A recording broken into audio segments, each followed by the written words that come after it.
most of you probably know a lot about the Delta, hopefully. If not, thank you for coming and listening to my ramblings, what I've got for you. As Maddie said, I'm Alan Bacon. I'm the biologist over at Staten. I've been there for approximately almost 2 years now. Been in California for going on 4.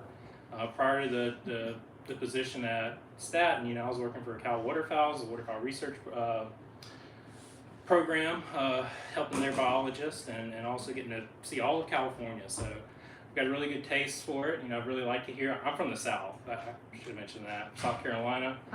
But California it's been very welcoming, and there's just a multitude of wildlife and very enjoyable habitats. So today we're going to go over what's really going on in Staten. How many people have actually been over there? Okay, I'm gonna let y'all go ahead and do that. Y'all got it. I don't need to talk, right? That's good. So, we'll tell you all about it. Please do. I'll save time. Hopefully, this, some of this you actually have. Thank you. Actually have never heard of. So hopefully, you enjoy the presentation. All right, where we start. So this is kind of a brief overview. I want to go over the summary of the Delta, how it actually formed, and then a little bit into how Staten fits into that. I'm not going to do whatever this is. Go away. Then we'll actually go over the whole rice. Where it started, how it's progressed, and what we plan to do with it in the future, not only at Staten, but also throughout the Delta. Once I finish with that, we'll delve more into the Staten Island wetlands. That construction has actually just started. It's not accessible to the public. You can't really see it. However, it still aligns with a bunch of our core conservation values and also TNC's mission. Then I'll kind of give some fun stuff about the water birds out there, some of the surveys we conduct, and the more exciting research projects that I've been a part of or started. Okay, so we'll start with this. Within the Sacramento San Joaquin Delta, it really began forming about the last ice age, so approximately 10,000 years ago. Melting ice sheets and raised global sea levels, this flooded the lower Central Valley, and over the centuries, that kind of transmitted. My bad. Sorry. Kind of transported some of the sediment, to the Sacramento San Joaquin rivers and was deposited to really give that expansive, deltaic plain. In your mind, what is the delta, right? I don't have I have a little map of it here coming up, but just so you can envision it, if you think of Lodi to the east, Antioch to the west, Tracy to the south, and Sacramento to the north, if you were to connect those by points, that's kind of a broad, home range of what the delta is, if you're just kind of envisioning, instead of knowing the actual legal boundaries. So all that happened, it kind of started to form that deltaic plain, and then approximately 6,000 years ago, some more tidal freshwater marshes had established across the region. It was all tules, right? You probably know about that. It was a vast tule marsh. And then they really, that really created a bunch of thick peat deposits, some of them upwards of 15 meters. Wow. And once that, Euro-American settlement started in the mid-19th century, it really had a bunch of large-scale reclamation. Basically the Swampland Act and all that agricultural land, was drained between the 1850s and 1930s. So those draining of the peat soil, what it does is it exposes the oxygen. It triggers rapid microbial decomposition and compaction. And I like to think of it like a sponge, right? If you have a sponge that's wet, that's kind of what the peat soil is, kind of. And if you were just to sit that out, it dries up quick, right? And it oxidizes, releases all that, your greenhouse gas and your emissions, which we don't know. So, approximately 3,000 acre, 4,200 acre, geez Louise, I'm going to mix my numbers up. So Staten Island fits into all of this within the whole delta and how it was formed. It's about 9,200 acres. So if I dug down, I'd find peat? In some places, it's even as shallow as less than a foot. Like you'd be hitting water table, just because of agricultural intensification, and that oxidation over years, and just the orchards, the vineyards, the corn, tomatoes, and everything. Yeah. Scraping that out, yes, every year, exposing those layers, since as early back as the 1930s, it's just really created subsidence, and it's really sinking the land. That's what it's doing, right? So, all of these, including Staten, all of these islands within the Delta, they're really managed by reclamation districts, and Staten Island is Reclamation District 38. We get subventions from DWR to actually manage the levees, because that's a very important part, because if that island floods, it's going all the way to, Walnut Grove and Thornton, so there's a little bit of an issue there, right? As you see the levees now, if you look at a picture of it, a lot of people think that's subsidence, but I think historically, just from my readings and kind of conversations I have with Jared's he's the president of Conservation Farms and Ranches, which I should have definitely started with this. Mm-hmm. TNC owns the island. Conservation Farms and Ranches manages it. So they're kind of like the subsidiary easement holder through DWR, and we control the reclamation district and everything that goes on inside. So all the rice conversion, corn plantings, everything. And I'm kind of like the liaison, right? In between TNC of what we want, wildlife and biologically, and what CFR wants to try to, produce a profit, because it can't just be this one area in the Delta that's really doing this move, right? We need to expand, because the majority of your migratory bird habitat uses over your overwintering areas, they're privately held. So we need to find ways to implement habitat incentives that can be replicated and distributed, so that it's not just helpful for wildlife, it's also helpful for all of your agricultural landowners, right? They gotta make a profit too. And the birds help us too, they give us fertilizer, and so it's not a totally uneven trade. We really that's kind of what the rice and the wetland conversion and everything we're looking into to see how we can scale that. We'll get into that a little bit more later. But that's just kind of a brief overview. I think I've kind of explained everything of who I am, what CF&R is, how TNC actually owns it, and what the Delta really is. So, so this is more of like the reclamation district, their primary roles. They're about roughly 63 of them throughout the Sacramento and San Joaquin Delta. They are pretty, thousands of acres, some of them. Some of them can be under 1,000, but they're normally a little bit, large acreages. They play a. I'm sorry, are they state? They're whoever owns the island. They're local. It's whoever owns the island or is in control of the island. They're the ones that are working with DWR to get the money for the maintenance of the interior and exterior slopes, any sort of levee improvements, or sheep grazing, anything like that, to do regular maintenance. It is normally covered through DWR, and then some cost share with the owners of the island, or whoever that manager is. Like in our case, CF&R, right? Some islands are privately owned, but I think the majority of them, there's not one sole owner. Like, a lot of these islands have different owners, and they have to meet together as a board from the reclamation district to actually make those decisions, work with DWR, and maintain the island, because they still have assessments, they still have fees they have to pay every year. And like I said, they play a very critical role in the delta management and flood control, and also water quality for everything that gets pumped onto the island and off of it. That's definitely something that we, CFR and TNC, we really strive to make sure that our water quality and our use is not as consumptive as it could be. We try to limit that. And some of these, like I said, these programs, the rice and wetland, that absolutely is geared to actually make that initiative happen. So this is actually all of your reclamation districts. You can see your San Joaquin counties on the left, and then your Sacramento counties on your right. They those ones make up the delta, and altogether in Sacramento there's about 53, and then in Sacramento there's about 10.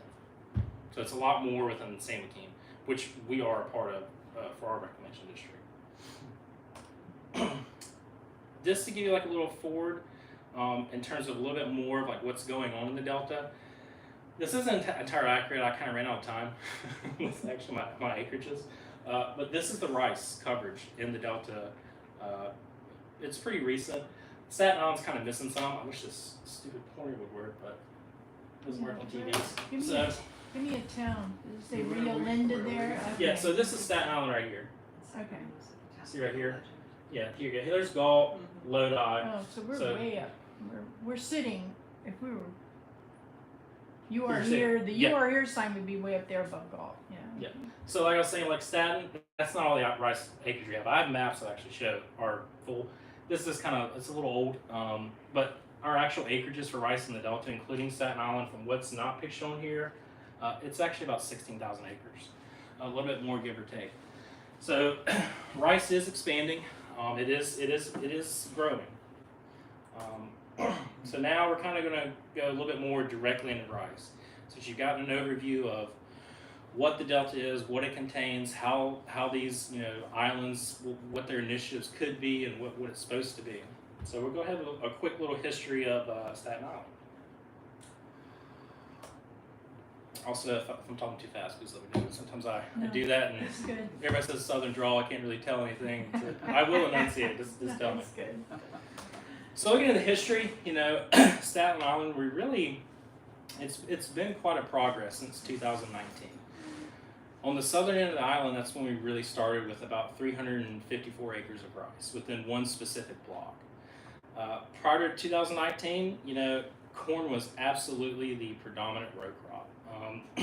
Historically, on island, the main crops that were grown, prior to from 1990 till 2019, corn, wheat, and tomatoes. And I mean, there's even historical maps that I've seen in which there was they did celery too, because before CFNR and before TNC purchased the island, also through funds and match funds, it was owned by M&T, which is another kind of CFR type of situation, like we are, the managers. And then before that, it was bought from a teachers union. And it just, before even earlier than that, it was like I said earlier, the islands have multiple owners for within the delta. It's usually not just one owner. There's actually families that used to own the island, and they used to farm specific areas, kind of like how you see in the Sac Valley too, right? And we still use camp names based off the families, what they actually who actually owned it. So why are we doing rice? We're doing this to implement practices that would substantiate halt or reverse subsidence. We got to sequester that carbon. We have to reduce greenhouse gas, and we also want to provide for our wildlife. So as I mentioned before, the real issue is, like I just said, we're agriculturally intensifying the area, like a lot of people too. It's not like we're the only ones doing it. Everybody else is doing it for a profit. It's just that year after year after year of disking and growing corn and fertilizer and your pre-fer, your insecticides, herbicides, pesticides. It really creates just a cascading bioaccumulation, right? And we have to get better at the way we do things. And that's kind of how this rice conversion is really looked at. We want to change the way that we're affecting not only the wildlife, but also how can we help it, like I said, for the growers. This is a little bit more what I was talking about, So on the left, this is one of the really early maps from 1995. Oh, okay. Yeah, so all this yellow, corn. All corn. Here. And then we kind of get to where we're, even as far back as 2016. It's not that far back. it's still predominantly corn. This is like almost 6,000 acres. This is 6,000 acres of corn if you were to combine your GMO and non-GMO. So it's a lot of intensification, right?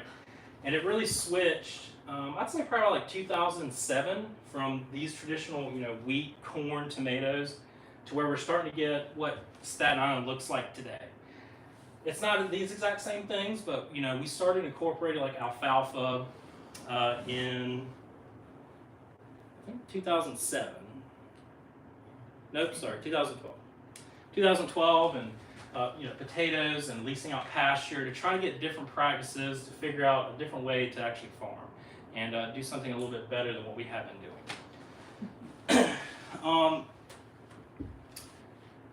Yeah, so since the 90s, the pastures took on in 2007 and 2012, and then the late 2010s is kind of when we started getting that current crop plan of Staten. Yeah, just a lot of corn, right? It's great for water birds, but it's not great for it's not entirely great for the environment. I mean, you have to do it to make a profit, right? And we still want to provide that foraging opportunity for overwintering birds. Like, it's very important. It's a quick cash hot crop, right? Whenever these birds get here, they've traveled thousands of miles and they're kind of emaciated. They're low in body weight. They need to regain quick calories, quick energy, and then store up for the winter, right? Corn is absolutely for that, and so is rice too. So rice strikes that balance as well for providing an alternative, but for not only the wildlife, but for farmers. This is kind of a cool little, if it's going to work. Yep, here we go. So is that rice? Here, let me. Where's my slider? Yeah. So this is basically an animation of what has really happened since 2016. Oh, okay. I'll kind of let it keep going. Hold on. Yeah. The slider's not working on here for whatever reason. But yeah, all this blue is how much rice and I should have done an actual time for it. That's a big change. So 2016 right here, 2019, 2021, 2022, 23, 24, and 25. And then so down here 26. And this section is the wetlands area. We are going to have rice down there too. Well, I'll get more in a little bit more what's so special about that area in a minute. But that's an interesting, like, it's really grown, right? So if you were to think about it in terms of numbers, like, what's really happening? So for the first year, we tripled it. Went, tripled down. Almost doubled it, right? Just roughly. And then adding about 1,000 more every year until we get to where we're planning for 4,500 acres in 2024. A lot of rice, a lot of acreage, a lot of food. But what's really surprising is, like, during the summer, once you or you're growing it, it really doesn't take that much to manage the water, employee-wise, financially. So that's a really good. I mean, the water is only like this deep. For whenever you definitely want to grow it with the head. Like, you don't want to have it too far down or else it'll fall over. Yeah. So you definitely raise as you're going. So about, I don't know, 8 inches or so. I know. Yeah, it's not deep at all. But it doesn't start like that. Once it starts shooting, it gets its shoots. You just go as it grows. It grows fast. It does grow fast. So some of the things I really talked about, some of this you kind of heard, but ecologically, these rice fields really help maintain saturated soils year round. Not just the summer when you're growing it, but also the winter after harvest. In Staten Island, we have a slow, staggered harvest. You have to just because of the sheer magnitude of the acreage, but it's also planned that way. Like, we could rush it, could hire more people, but we don't need to. We want to keep that food on the ground for as long as we can. And what we do is it's a lot different than the Sac Valley. What they'll do is some of them are changing their practices. But for the most part, it's harvest. They go in, they don't do anything to their stubble. They leave it as whatever after the header gets through. So it's about 4 to 6 inches tall still, stubble. And then they disc it right under. And then they flood right up. That can kind of, from publications I've read, it can lead to higher greenhouse gas emissions because you're starting that microbial decomposition a lot sooner. But there's still some speculation on it. But it's always interesting to read these publications with the people that actually put them out. Well, eventually the rains would flood it. Our normal winter rains would flood it, wouldn't it? Not enough, no. I mean, it's definitely. I mean, we're definitely getting into where we're having these atmospheric rivers, so it's less frequent but more intensity.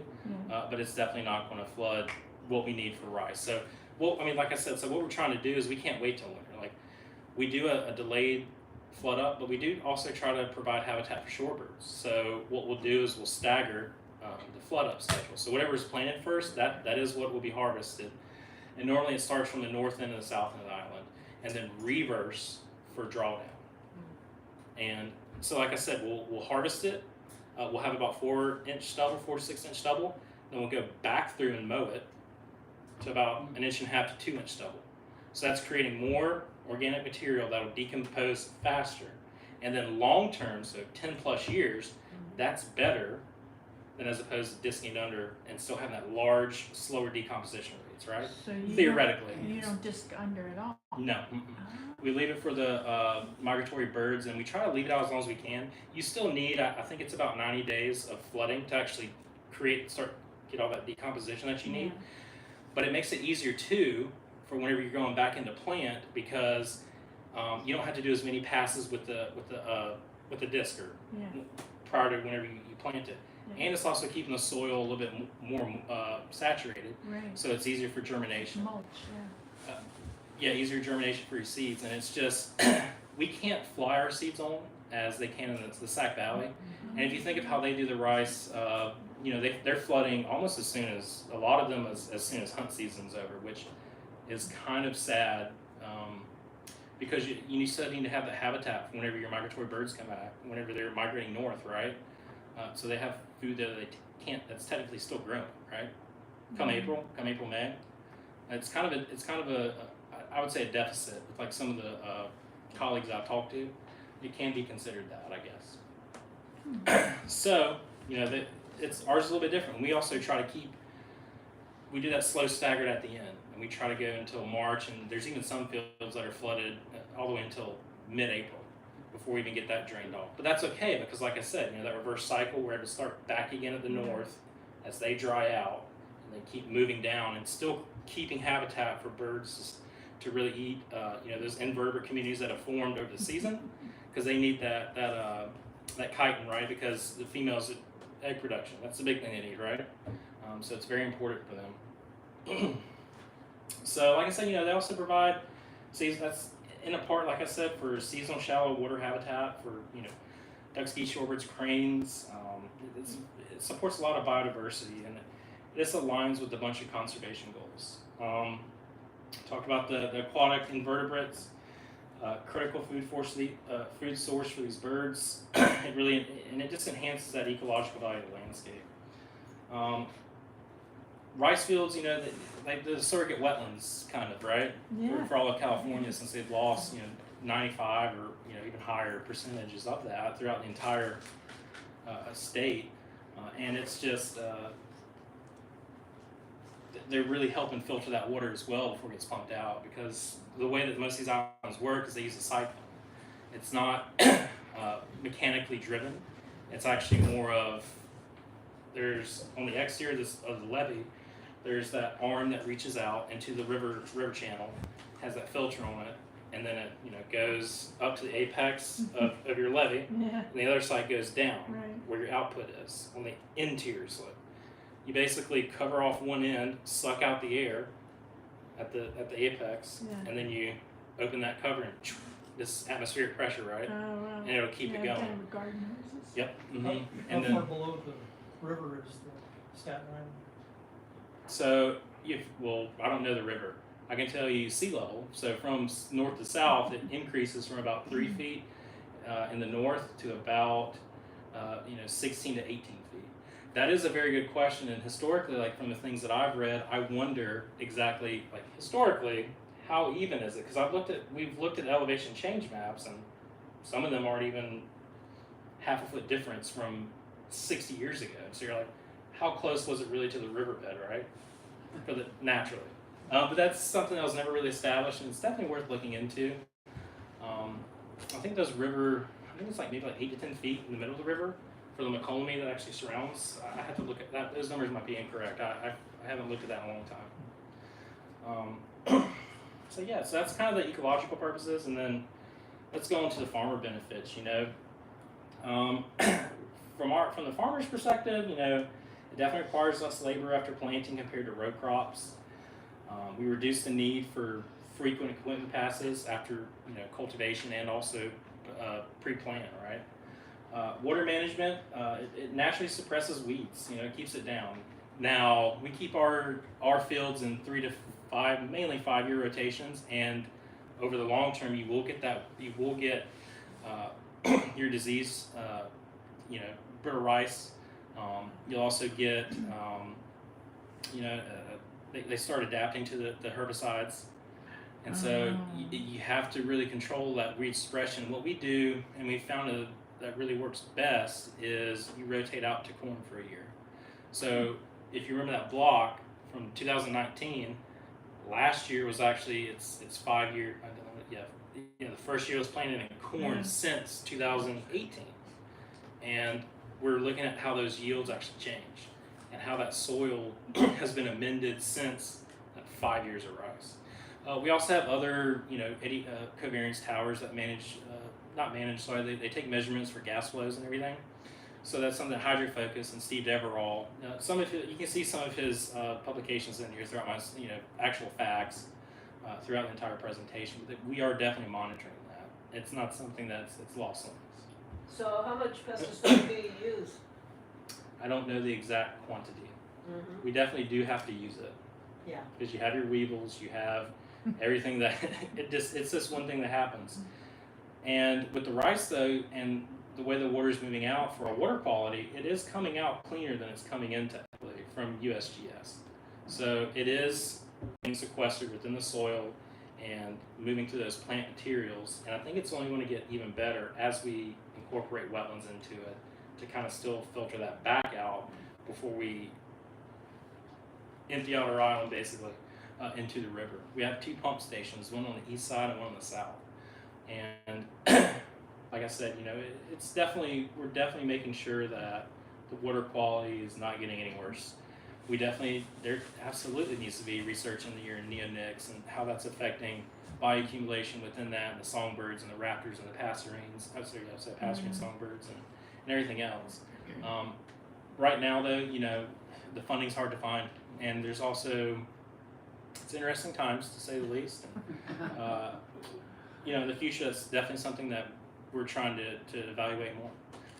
But you have to use it. You have to make a profit because it's not TNC. It's not private donors giving us money or that island to exist right now. It's really the crops. If it wasn't for the rice and the corn and the leases for potatoes and pasture, and also the bundling of straw from alfalfa and everything, you wouldn't have that island. It would cost too much taxes, and I don't think anybody would want to pick that up. So the crops really fund what goes on and all the initiatives that we're trying to push throughout the Delta. So it's very important, and there's always a trade-off with everything that you do. Like even with the rice, like you still have your methane emissions, right? But long term, that should be a net gain for carbon sequestration, greenhouse gas reduction. You're still going to get your methane, but it's something that you kind of have to accept for the larger picture. I'm on a tangent there, sorry. So yeah, and also, there's definitely, so in terms of farmers, get back to that, the consistent water levels in rice, they can contribute to levee stability, because for a lot of these islands, like I told you, the water level is very high, and I didn't really finish my thought on how our planting's different, but that high water table, it will actually absolutely spit the seed right back out. Like we have to drill it in. We can't just fly it home. That's why it's a lot different than the Sac Valley. Did you say you drill it? Drill it, yeah. Really? Ah. You get a lot better yield. If not, you're going to be very frustrated the following harvest season. So is that like a piece of equipment behind the tractor that Yes. pulls?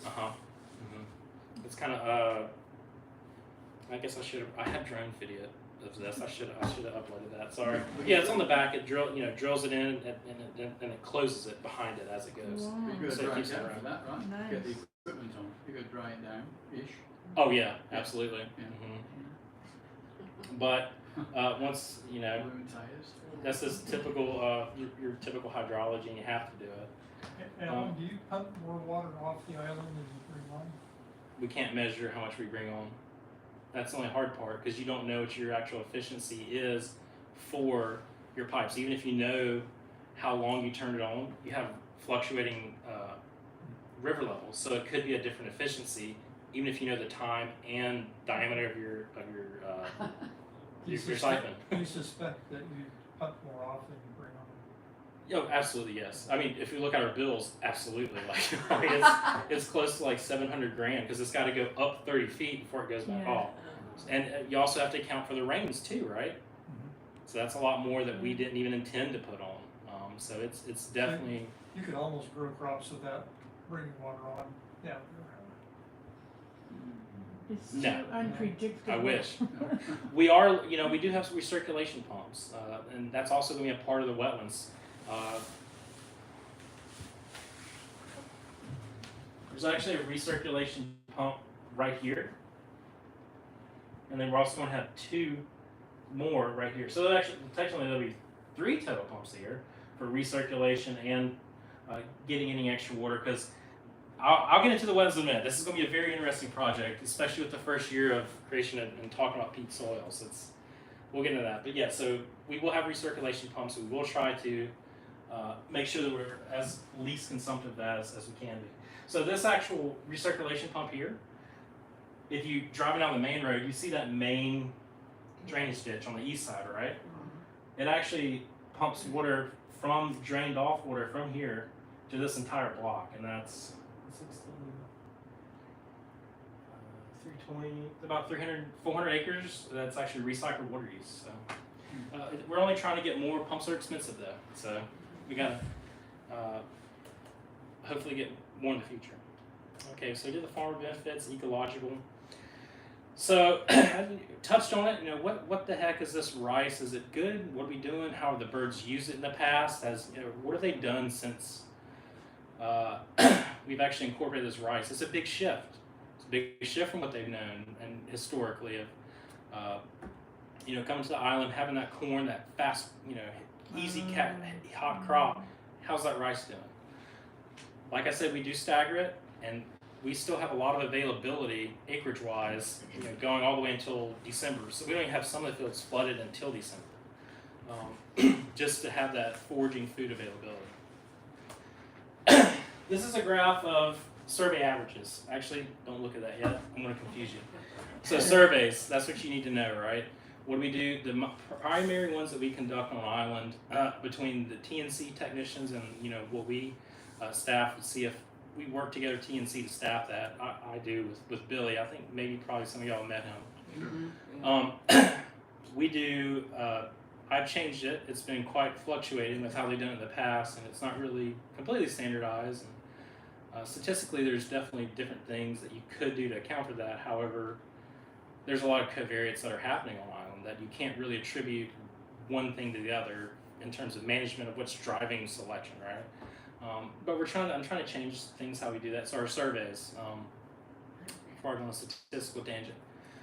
Surveys, 2 main ones. We have your sand-hill crane foraging, and we also do roosting, and we also do large water bird.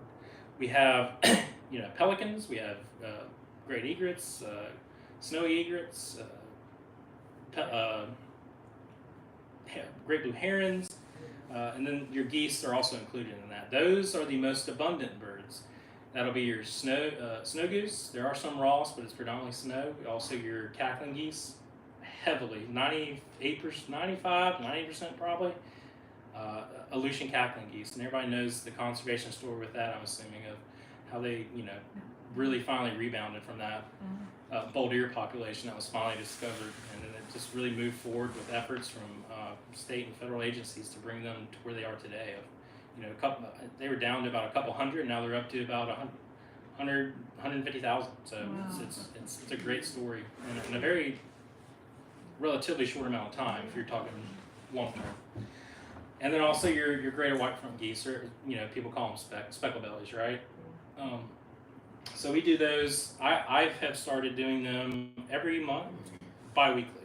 So every first and third week for the large water bird, Tuesdays, Thursdays, and then for your crane, weeks in between.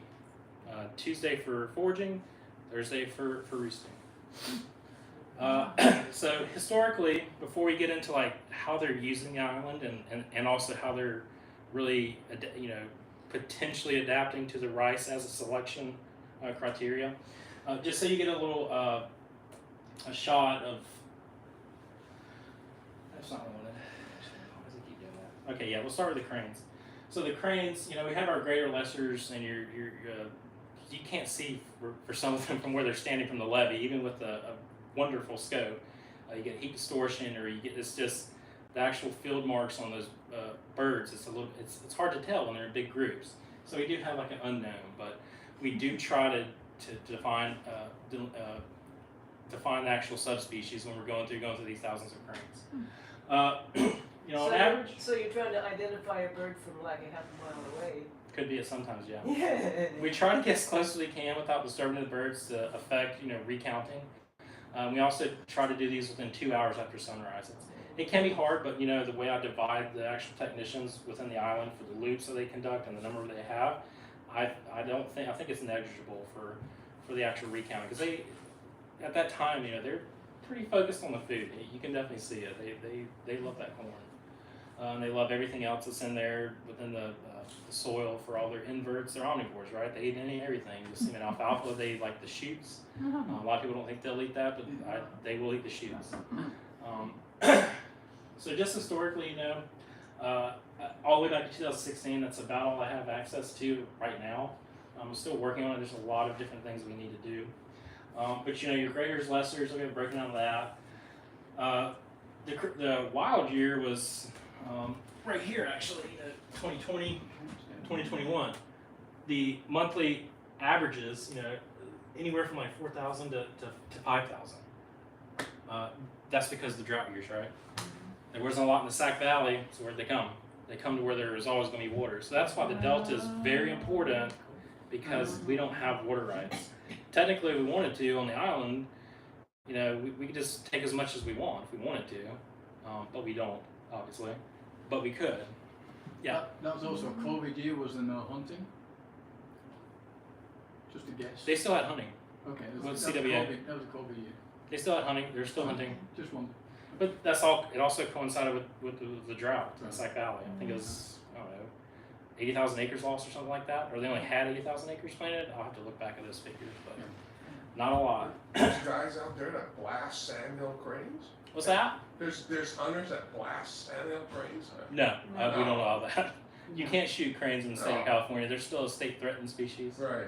There are states that do allow it, and that's definitely something that it's great for conservation in terms of applying for tags. And in states that do allow, like Texas, Kentucky, they're drawing a lot of money for habitat conservation, especially for cranes, and that's vitally important to cranes because they are losing their foraging and roosting sites at a expedited rate within the California, and we need to find out ways to help them. These are for our cackling geese, greater white-front geese, and snow geese, going from top to bottom, all the way back to 2016. These are survey averages with maximum and minimum counts. For what was the highest count for a survey? I kind of wanted to know that. Again, almost 100,000 total elutions for that year. That's the highest count for one survey total for the entire island. That was the year to come down here. Yeah, and we're still averaging. It coincides with everything that we're doing on island. When we harvest and when we drain down. Highs and then lows. It's still around about 25 to 30,000 on island throughout October to March. Wow. Obviously, the peak in October, November, and then it kind of goes down for aleutians because they still hop the other islands. There's other islands that actually, Bolden to the south, Cotopaxi to the east, and then Tyler to the west. That they'll trade in between, and even if you go to Staten for a morning fly-in, you'll see bunch of cranes, I'm sorry, cranes and Aleutians in December, just coming off the roost, and then they come there to eat. So it's we need to have that landscape scale mindset for all of our habitat incentive programs and what we're trying to push out from everything that we're kind of trying to get started at Staten and throughout the Delta. Yeah, that's, oh, now they work. This is a really interesting slide right here. Essentially, these dots correlate with strictly bird totals, and the bird totals are put into each individual field. It's moving a little fast. What is this? I don't know why this slider isn't working. It was working. Bird Yeah, so you have your time. So each season for 2016, 2017, 2017, 2018, I've associated the totals for fields for the entire survey season of how many, this is for your large water bird foraging surveys. I was curious of where are those distributions really at? Are they more evenly spread out, or are they kind of concentrated? And starting from 2016, so 2019, 2020, as the rice goes up, you see how like the size of it's actually changing, Right. and it's not just small dots evenly like it was within 2016. See, there you go. So are they following the rice? Is that what you think I is don't happening? I don't think we can correlate that. I think we can suggest that they may be selecting it more often. Then again, though, like I said, there's a lot of covariances with that. Your water levels, the invertebrate community that's within those fields. I mean, sometimes seepage, that's a huge problem over there. Sometimes it'll just, that peat soil is so fine it doesn't really hold water sometimes. And if you have higher water tables from rising rivers, it'll push that around, and you can flood one end of the island. Let's just say right here, if you're trying to flood this field, it'll flood all the way down there, even though you're trying to flood the east side. It can happen, and we have gotten a little bit better, and as the rice is still within its rotation, it does get a little bit better, but sometimes it can be a problem in specific areas. In general, yeah. Is that a mixture of foraging and roosting? Strictly foraging for large water bird toads. Okay. We're going to get to the foraging for cranes here in a second. They kind of exhibit the same thing. These are the crane foraging surveys, and the totals are basically in terms of bar height, right? How many were counted within a field. And if you look there, and there, that's kind of where they're really more concentrated, right? It's not really evenly distributed. What's interesting is there's more dense abundances in the north end of the island, where it's kind of more mineral soils. Why are they doing that? It could be timing of surveys when they were counted. It also could just be because that's where the corn and the pasture is. But they still are within other fields, within other rice fields. This is all corn right here for this year. If that makes sense, right? That's why you have high abundances. All of this is corn, and then this is pasture. So big abundances. Are they getting bugs in the pasture? Oh, definitely, yeah. Yeah. Because those pastures do get irrigated. And that kicks the bugs up. What's that? That kicks the bugs up and the water comes through. Mm-hmm. And during the summer, they kind of like that vector control, do they? So we see these practices. We think that they're definitely helping wildlife. We know that it does.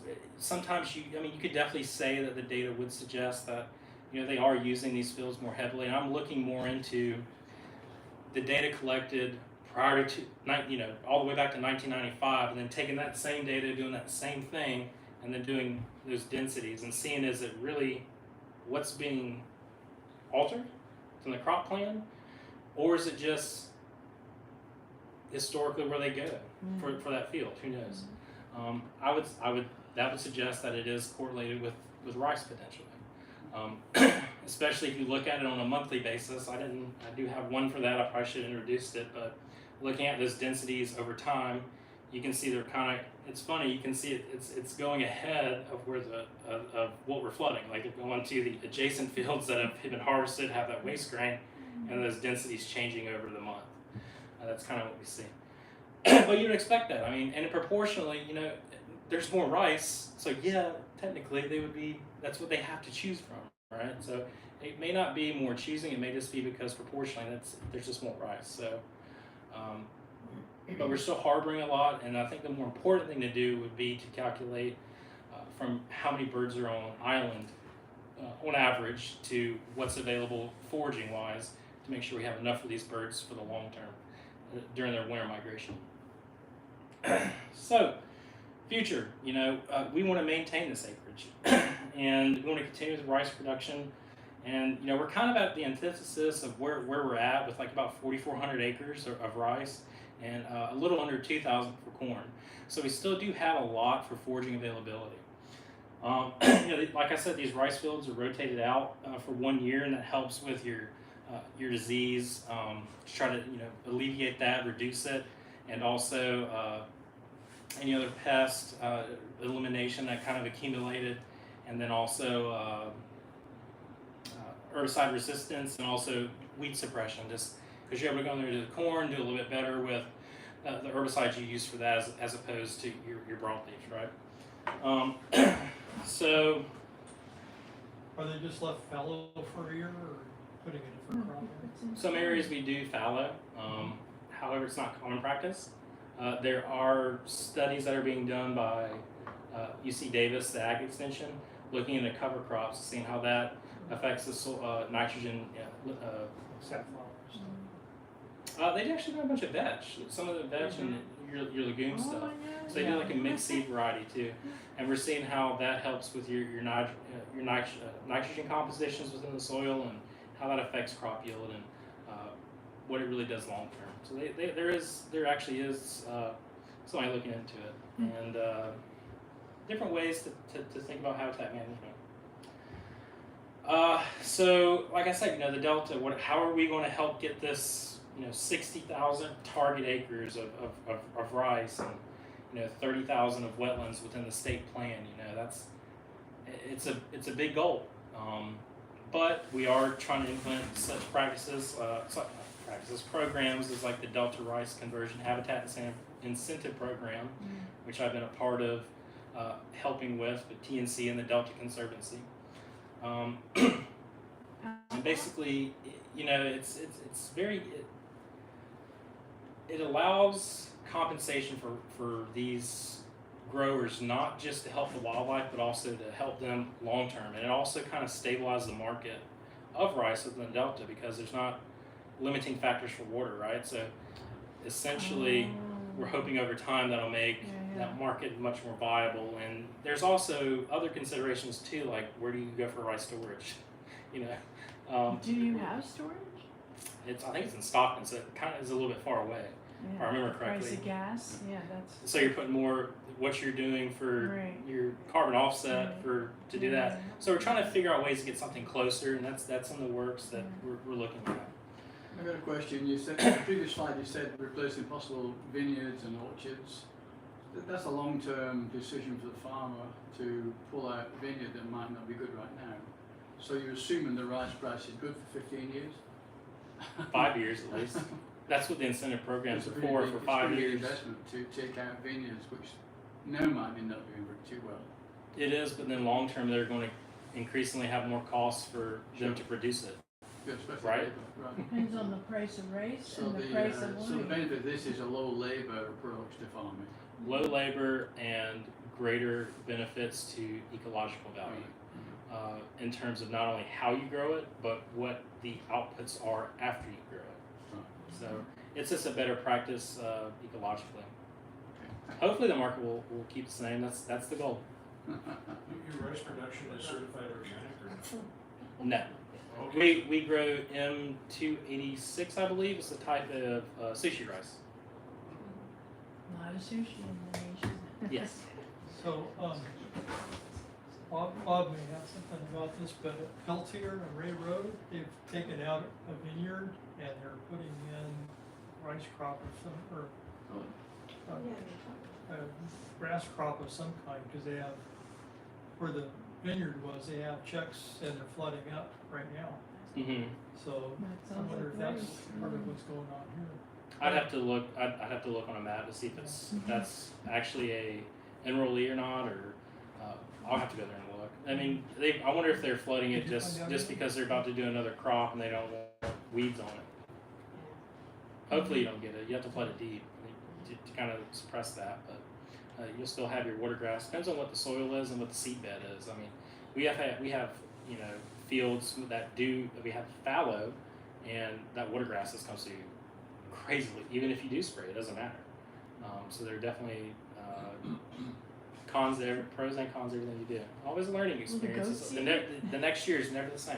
Will the goats eat the water grass? Where if maybe, Yeah, that I haven't mean, they seen definitely goats yet, all the they definitely regional eat the parks. hogweed. They eat that. I think they eat just about everything. Oh yeah, absolutely. And they give you a little bit of fertilizer too, right? Yeah, right. So yeah, kind of gone over everything with the Delta Rice Habitat Incentive Program. You know what the challenges are, and we really want to reduce that. You know, the climate change aspect for stabilizing the Delta and all the islands within the entire California Delta to make this a agriculturally viable and also wildlife friendly. Just kind of how we have that mosaic on Staten, and trying to figure out how to scale that and make that for everybody. Big Obviously, you cities. can't do everything everywhere all the same, but if we can get specific pockets within key areas, that make a world of difference, and that's kind of what we're hoping for. Even if we don't get to the big goal of 60,000 or 30,000, you got to try somewhere. You got to start somewhere at some point, because climate change is happening, it's coming, and we got to do at least as much as we can to halt or reverse it. So this is more kind of the purpose of historically of what's really going on in the Delta in terms of your greenhouse gas emissions, and this is from a Deverell study. If you look at these islands, the interior islands, they really have the highest. Then they're the heavily subsided, Central Islands that are kind of like red and orange, including Staten. That's one of them too. They're more orange, and they contribute the most to the Delta's greenhouse gas emissions. It's from the study that he found, and those are kind of that'd be like the areas that we want to prioritize and actually really target for our incentive programs, or just however we're able to do outreach through CFNR and TNC. Like I said, they're examining that use of land subsidence, and it really highlights kind of the origin of the drainage of organic soils for agricultural purposes. Just that oxidation, it's something we got to eliminate. And within that study, I believe they found that land sinking came at rates of almost a centimeter per year. So we definitely need to alter how we move within the future within our habitat practices. Do you think when you said you cut down to 2 inches so that it leaves more little pieces of rice grass in the For faster field? decomp when she flooded? So do you think that would be enough to help you fight that centimeter, produce enough That's what we're soil? looking into. That's what Twitchell's looking into, and Yeah. so their studies are interesting. I don't know what their post-harvest practice was. I don't know if it wasn't, I can't remember if it was directly stated or not, if they dissed it or they left it for flooding. If they dissed it, they're going to vastly overestimate methane emissions. Yeah. But then if they don't account for the type of water that they're putting onto their crops and how long it stays within that salinity, I think they get some brackish water there, and that's going to change your microbial communities. So Plus what you can grow. I think they addressed it. I think they made a statement at the end of You it. can't farm salty land. Well, you can do brackish, for a time. Some, especially rice, right? It's adaptive, but I think that their salinities may be a lot lower. That's something I speculate on. It's not something given. I'm curious as to what it was, though. Yeah. If you do have that, like I said, your microbial communities it's going to be at a under estimated value, because it's going to be different than your freshwater. I don't think that was the case. They did make a statement, so I'm curious what that post-harvest treatment was. I think they dissed it, and that would give you higher methane emissions if they did. And probably you lose dust So you wouldn't be raising it up a little bit each year, whereas if you didn't just get, Well, a lot of these studies, some of them is like the actual baseline of the areas, right? It kind of could be a problem historically. Like I told you, there's some where they claim that they're accreting more soil, and you're just like, oh, where is that 1 centimeter per year you actually are saying you're accreting, but it's not really the same, oh, just because they're not getting the correct density for their calculations. oh. Could be that it's a speculation, but that'll be interesting in the future how they address that. So specifically for this program, for the Habitat Incentive Program, we compensate these farmers for $800 per acres for 5-year commitments. Yeah. That's kind of what we estimated it to be to turn any orchard, vineyard, cornfield, and to one, level it, 2, get the water structures in, and 3, this operation for the first year. And that's about what it costs at Staten. It's about $800 an acre to convert. Get everything in and get it rice ready within that next growing season. Typically, we try to get agreements that will start prior to November. Sometimes, our first year, we had some over at like Tyler Island that were able to actually get everything done before October. So they were done in like first week of November. So they had some early shorebird habitat for some species, just to get that had it leveled and then boom, flooded it up. Early habitat. It was in October, November. I have to look back at that, the surveys I took. Long term, that's what we're trying to do, and trying to keep this program going, and not only for that 3 to 5 years, it technically gives you like another season, technically, right? Because if they still have to harvest what they grew the last year they enrolled, and then harvest it, and also that earlier season too, whenever you get the flood up for after the creation. So we're really hoping that we'll get funding to continue it indefinitely. That would be great, but we don't know. You mean the same farmer? Like in 5 more years, he That can they get keep doing another the practice because they find it economically viable, even if they're not getting that payment. Because it's initially it's just that payment for 1 Right. conversion, Well, and you then gotta 2 tear it habitat. out, you gotta buy seed. I mean, a lot of expense. Gasoline. For all It's that probably crap. about $400 an acre maintenance and everything for harvest for planting. It's about half of it, Yeah. but they'll be making that back as long as they keep growing rice and as more. Yeah. And then places they get get to sell the rice. And heck, if there's ever a drought in the Sac Valley again, they're growing rice here, they're going to get a lot per sack. Yeah. I think it's like, on average, you can expect $16 to $25 per sack. They and start you're- shipping it all down south in the tunnel. Yeah, they don't let them grow all the time. Up like in Colusa County, they'll tell them you can't grow anything this year. Too much, too oversaturated, right? This here is kind of what's actually been enrolled. So it's actually got a pretty decent footprint of initial, the first 2 years we've done it, last year and this year. The pink fields are the ones that enrolled this year, and I think that was More. about 1,400 acres. And then 2024 we had about 2,800 acres, so close to 4,000 acres of rice conversion just within the Delta, Yeah. just in these 2 years. So- And there are some fields that kind of were not able to meet that early conversion Yeah. that enrolled in 2024, and they had like these alternative fields. So we do have like flexibility. So it's not like, hey, you didn't get it done, you're not getting paid, get out of here. We want to make sure that we're amenable to Yeah. conditions, and that was really more to do with rains. Why they weren't able to do it. Yeah, And it was really only this specific area, Yeah. and then So over here on Katrina. So the top pink one, like what major road is up there? Right. Well, so this is Staten right here. Oh, okay. This is Tyler Island. Okay, right here. so this is pretty far down into the Delta. D- then. very far. So it's Yeah. it's almost close to Tracy, right? Yeah. And this is Web Track Discovery Bay, Woodward. That's a really interesting place, and you have like Gino Torlai, his property over there. So Yeah. it's growing. You're doing your job. Trying. And so now we get to the fun part with the wetland, right? With this wetland, it's going to be interesting this first year, especially since it's historically been grown with corn. It's the most heavily subsided area.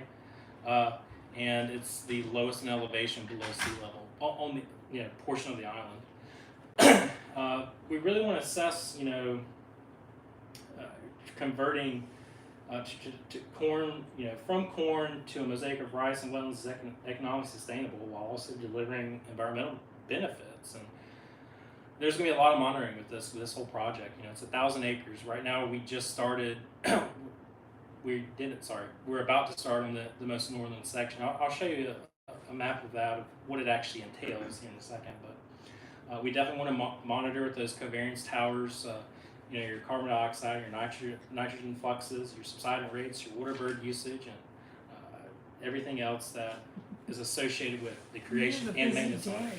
Yeah, it's going to be a little bit more intensive than the rice, especially the maintenance. That's not covered within the Prop 1 funds that were generated to actually start this project on the first 450 something acres that'll should hopefully be constructed by next October, hopefully. Fully done for the north section, and then starting on the southern section of the island. Make sure I didn't miss anything. What does reverse subsidence mean? Subsidence? Subsidence, thank you. Reverse subsidence. So subsidence is like when your land seeks due to the oxidation of peat soils, right? Kind of that sponge I was telling you about. Okay, yeah. So we're hoping to accrete more soil through slow decomposition with organic matter.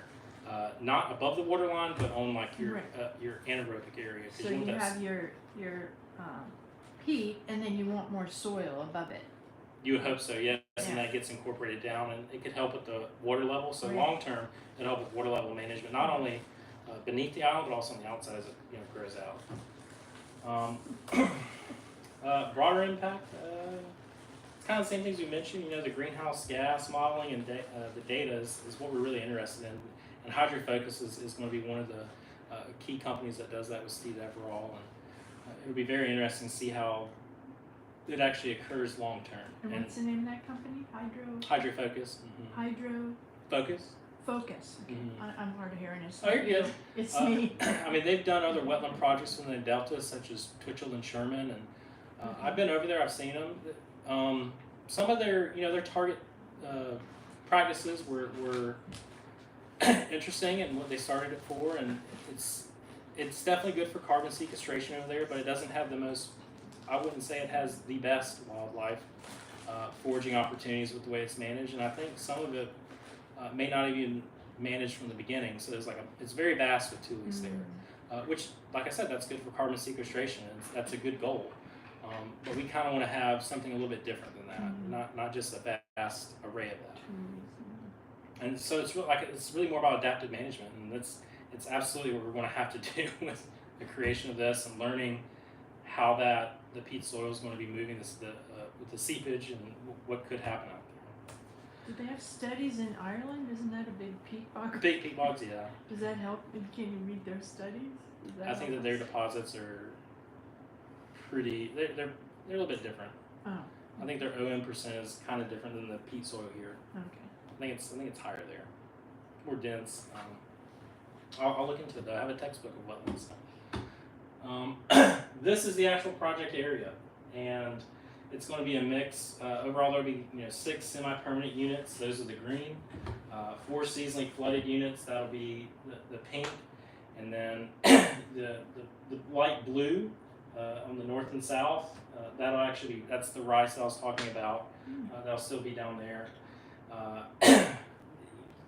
The yellow little dots, those are islands. So we're kind of not really wanting for nesting. It's kind of not really wanting it. We want more shorter vegetation to kind of serve more as loafing islands. What kind? What's Loafing? Loafing island? that? Loafing, yeah. And it's a lot better for, what's that? Just hanging out, the birds. Mm-hmm. Okay. We don't really want it to be a central, focal point within a unit, so that it kind of serves as an eco trap in a way. If things were to nest there for mammalian predators that can swim, right? Otters, raccoons, coyotes, those are out there. We'd rather them have a better chance within, edge habitat that's a little bit more dense on the edges, because I think that's where most of waterfowl are nesting is along the edges of edge habitat, and more dense areas. Because within our checks, even on the rice fields, that's something that they do in the Sac Valley as well.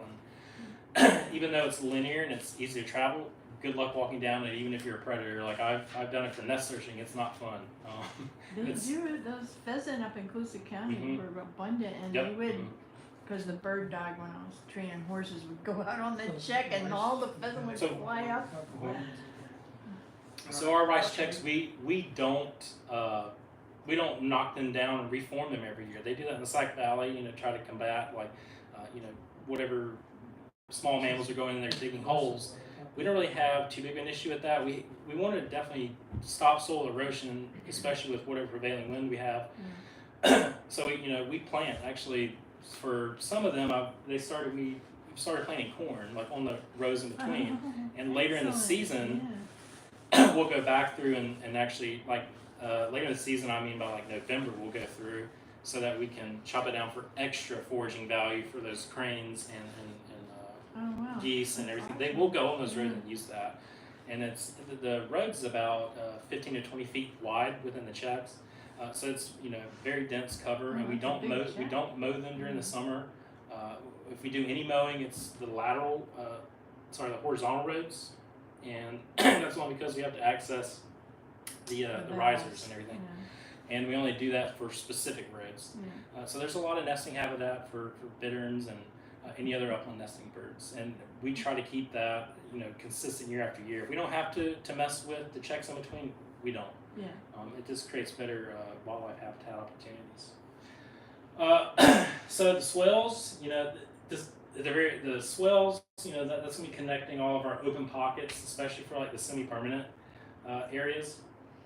They're deceptively small on this map. They're going to be about an acre in size, like these potholes right here, these blue ones throughout each unit. So they're going to be good areas for like thermal cover, refugia for them, and also whenever we do in our drawdown cycles, it'll help still have water. Yeah. And for the ditches, for the swells, we're planning to keep those flooded. It's baseline water flow level from bottom to top of swells about 2.5 feet. So they'll still be able to have plenty of room to go in, and they're going to be 40 feet wide. So there's still going to be water channels for any unit if there's any exterior nesting birds that are water birds, to be able to go in and use those and find that cover to protect them once they hatch a brood or anything like that. How'd you guys come up with a method how'd you come up with all the swale? Well, this is a DU design, and it's not exactly going to look like this. That's why it's projected layout. So random looking. That's just how DU does it. That's like I said, it's really going to be for CFNR and DU. Jared, he's been working very closely and to figure out what we really want out of these wetlands. And I'm not, I've never managed a wetland before specifically by myself ever, and I'm learning a lot from Jared and Sydney and Aaron Will over at DU of how these things are done. And they've been very receptive to what Jared's envisioning, and we definitely have that conversation of what our goals are and what we'd like to implement long term, because this is a long term project. This isn't, we want to go ahead and put trees. We're not planting trees, because your typical climax community for any wetlands, within 30 plus years, you're going to have trees. There's trees that grow out there. You can look on the checks down there when you go for your next surveys. You'll see them grow. Yeah. You're You see that already with the willows. within probably like two years, you'll have them already on the checks. So we have to manage for that. If we do plant any trees, trying to, into their habitat, we definitely want to try to keep it away from roads and keep it away from the prevailing wind side, because you don't want it to knock over into specific areas. So there's gonna be a lot of headaches, I feel like, with it the first year, but I think it's gonna be a great learning experience and a wonderful habitat value for what it's going to offer in terms of subsidence reversal, greenhouse gas reduction, carbon sequestration, and wildlife habitat value. I think it's really going to be beneficial all around. Maybe I'll even try to do canoe tours to it, who knows. So that'll be fun. Kayak. That'll be great. Yeah. I'm looking at it more of like a research thing too, like night nest site selection within. Like I said, this north section is going to be, so starting from here up is kind of where we're going to start. Okay. and hopefully have that done and created by next year. And then the southern section is going to be privately funded, so we're finding funding for that and saving for that through what we grow through the crops and everything to make that a reality. And we'll definitely stick with this overall, 6 semi-permanent, 4 seasonally flooded units, and we want to have it with that kind of baseline. This is a good baseline. And I think the tulies are going to be very interesting. Well, specifically Jared, he definitely talked about that. He's like, we're going to have to draw it down sometimes just to go in and mow. Like, you're going to have to. You don't want it to get rampant. You don't want to get too cluttered because you don't want it matting. And if it mats, it's not going to decompose, right? You want that to decompose. You want to have smaller fragments of decomposition, especially from literature that I've read and just publications. There's like one in Ohio that compared planting versus non-planting within a wetlands within it's like a 35-year period, and over that time, the planted still had greater heterogeneity than the heterogeneous planted community. But that's just one area in one place. Everything's diverse. So, like I said, this kind of, what I just said is kind of covered here with how we're planning on doing that semi-permanent wetlands and, with the tule carbon focus, because that's we do want to keep that. We want to have that flooded. We want to have tules there. It's not like we're saying, hey, you're an idiot, and you know what you're talking about with previous studies. Like, you got to have that. They're great for carbon sequestration. We want to, potentially even enroll this within the carbon market for those areas, because that's a way to make money, and hopefully that market will be more viable in the future. Let's see, anything different in the seasonal? I think I've kind of gone over, we want to promote, oh sorry, I didn't really go over this. So for that, we kind of want to do more moist soil management in terms of drawdown and flood backup. We want to have more foraging availability for like your sedges, your water grass, springletop, swamp timothy. I mean, there's so many. There's a very vast seed bank within those peat soils out there in Staten. We definitely are going to adaptively manage for the selective foraging vegetation community we believe would be most beneficial for the water bird community that we actually have on island and that will use this. So I think that it's possible and it's going to be like I said, yeah. So you're allowing for native grasses to grow in as well as the rice? Not in the same place. Not in the same place. So you're talking about the sedges, you're talking about... I want it within the moist soil units, and you get that with normal moist soil management production. Because it's a great duck foraging food. It has a lot of seed. Yes, it can be considered invasive if you're growing it in rice, but we don't want that rice. It will spring up if you don't manage for it. But the wetlands, we definitely want in the wetlands. The ducks love it. Plenty of studies for that. Have they done any analysis of the arsenic and mercury levels in the harvested grain from the organic soils versus mineral soils? They do have it, but I haven't read through them yet. It's only my year and 7 months going through 20 years of studies. So I'm getting there, and that's definitely something that should be considered whenever we're moving forward with our type of habitat. More mercury and arsenic in the delta than there is in the mineral soils. Probably, yeah. But like I said, from the water quality outflows that we've had through USGS, there hasn't been any cause for concern for anything yet. There very well could be, but Well, it's cause for concern throughout the whole valley for the Snuffle. well, they don't rotate their crops out, and they only have higher pesticide bills. And if you look at a lot of their habitat out there, you don't see a lot of vegetation on their checks. I can tell you, like near Lana Seco, there's about 500 acres, not a weed in sight. It's insane. So you wonder why that bioaccumulation is happening.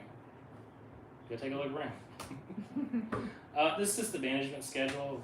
It's a little bit small, but we definitely have a set plan, for the entire year. And obviously, it may have to adapt, but this is baseline. But we're hoping to maybe initiate that first year.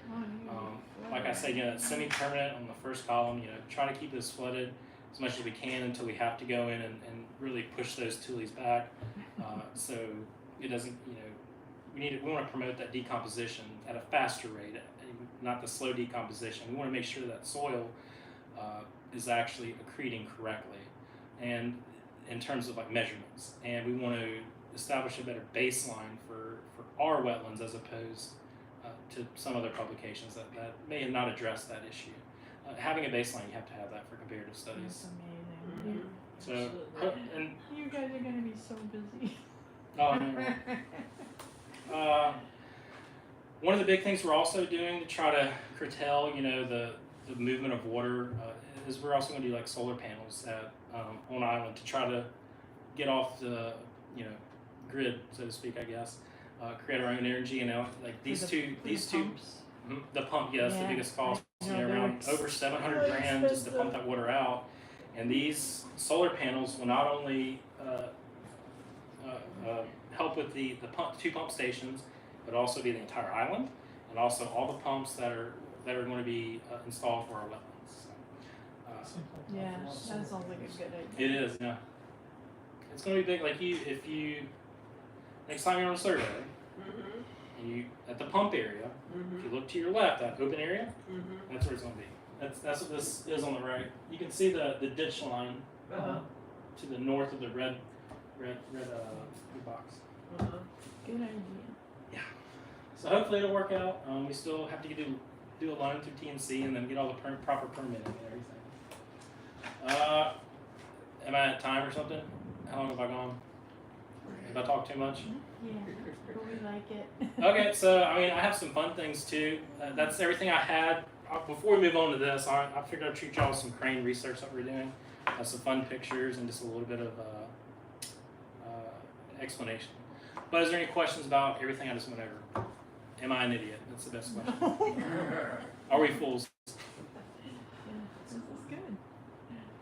Nothing? Nobody? Oh, come on. I thought you Well- guys were going to get me. One thing comes to my mind. No.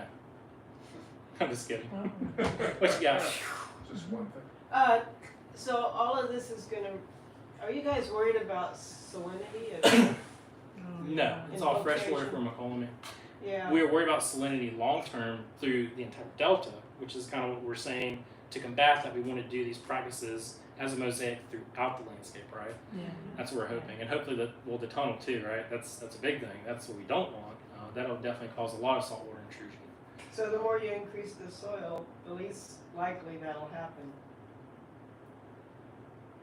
Hopefully. Higher. Yeah. Hopefully, but that depends on how widespread it's going to be. Yeah. Who actually adapts it and adapts it management style wise in an effective manner. You'll be a freshwater island Oh, with the if we were with to the salt. oh. We'll see. Well, the Macomb, like I said, that comes all the way from up towards Comanche, right? That comes down and through here, and then that gives all the water for the Macomb. So Yeah. it's all fresh for now. As long as they keep the rivers running. Hopefully, yeah. We got to talk to DWR about that. Yeah.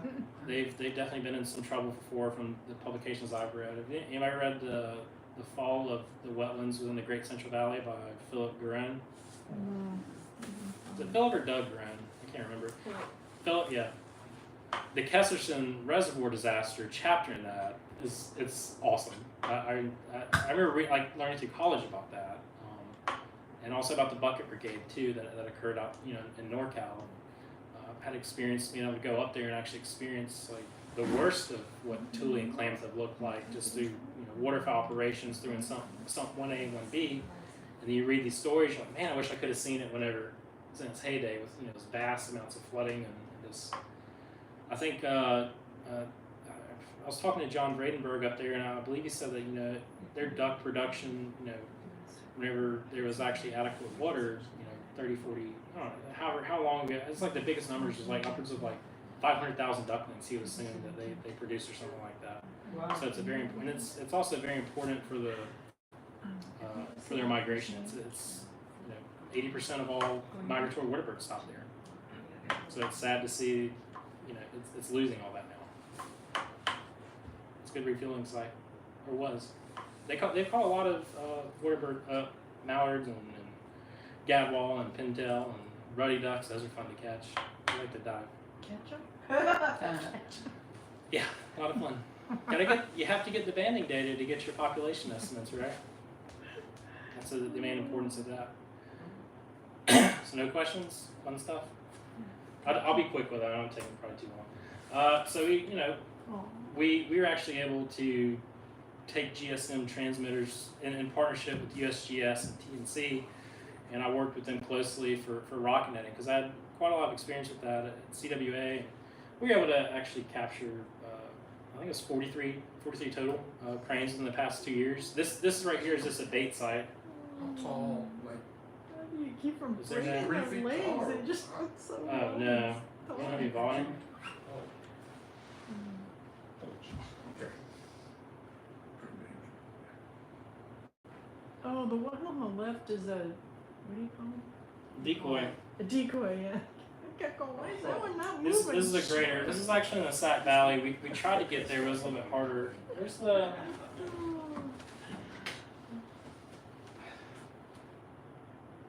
I don't know why there's no volume. Oh, here you go. Oh, There it is.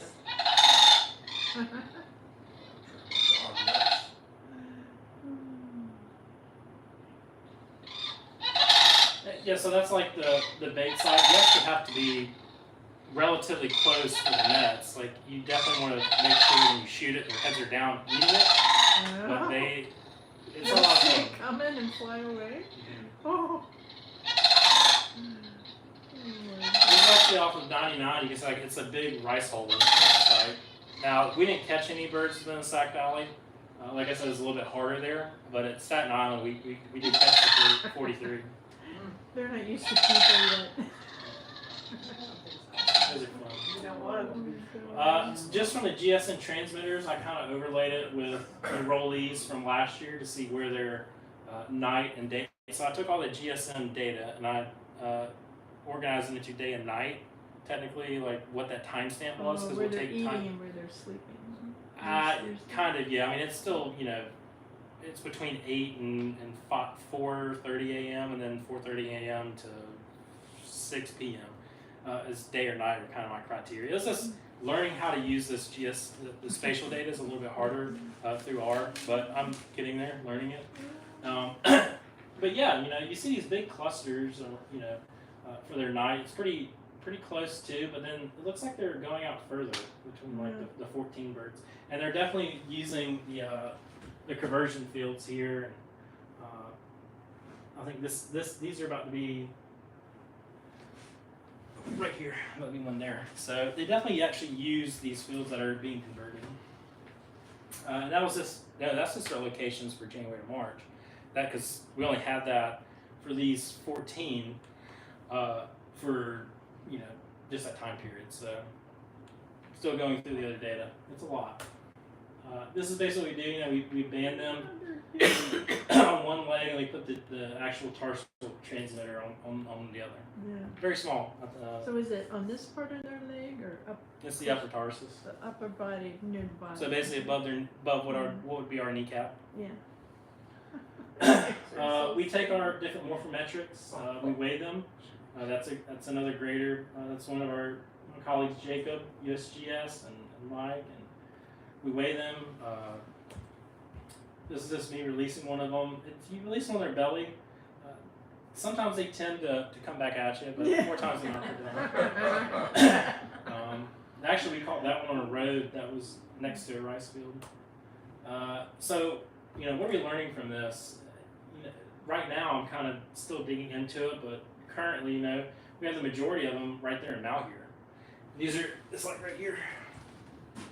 This is Malheur, and then this is closer to Summer Lake over here. There's a few over there. Mhm. And then I didn't realize, exactly how far they went up in Canada, but I'm going to British Columbia and Vancouver over there, and I looked at eBird data, and I was like, oh, I guess they are seeing them there. I didn't realize. I thought it was more sonic region, unless we misidentified it, and it's not really a genetically a grader, but we did take blood samples. We took HbA swabs, and we also took to get for genetic sampling as well to actually look at those subspecies to see how their genetics were changing over time. Yeah, so oh man, yeah. So Malheur, Summer Lake. I guess these things do work. One's still in California near just to the west of Tahoe, I guess. Yep, that's all I got for you. Thank you.